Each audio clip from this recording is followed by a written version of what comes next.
Visakha steel plant దగ్గర కార్మికులు మరోసారి నిరసన వ్యక్తం చేశారు. ఈసారి కేంద్ర ప్రభుత్వంపై కాకుండా రాష్ట్ర ప్రభుత్వ వైఖరిపై మండిపడ్డారు.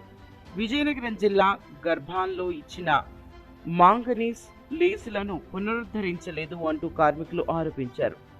గర్భాంలో 264 హెక్టార్ల మాంగనీస్ గనులను 1982లో కేటాయించారు. 40 ఏళ్లకు లీజ్ ఒప్పందం చేసుకోగా మరో 10 ఏళ్లు రెన్యువల్ చేసుకునేందుకు అవకాశం ఉండేలా స్టీల్ ప్లాంట్తో ఒప్పందం చేసుకున్నారు.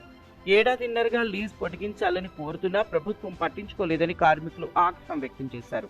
విశాఖకు తెలుగు వారందరూ కూడా సమైక్యంగా పోరాడి అనేక ఉద్యమాలతోనే విశాఖకు 35 మిలియన్ టన్నుల నుంచి ఇవాళ 8 మిలియన్ టన్స్ విశాఖ కర్మాగారానికి కేంద్ర ప్రభుత్వం ఇనుప గనులు కేటాయించలేదు. కానీ ఇవాళ రాష్ట్రంలో ఉన్నటువంటి గత 35 సంవత్సరాల నుంచి మ్యాంగనీస్ ఉన్నది ప్రధానమైన అంశం అనమాట. మ్యాంగనీస్ పరిశ్రమని కూడా అక్కడ ఉన్న మైన్స్ ని రాష్ట్ర ప్రభుత్వం ఆపడం అనేది సంవత్సరం కాలం నుంచి తీవ్రమైన నష్టం వస్తుంది విశాఖపట్నం స్టీల్ ప్లాంట్ కి. అలాగే శాండ్ మైన్స్ ఏవైతే ఉన్నాయో ఆ శాండ్ మైన్స్ కూడాను బయట కొనుక్కోవడం అనేది అధిక భారం పడుతుంది.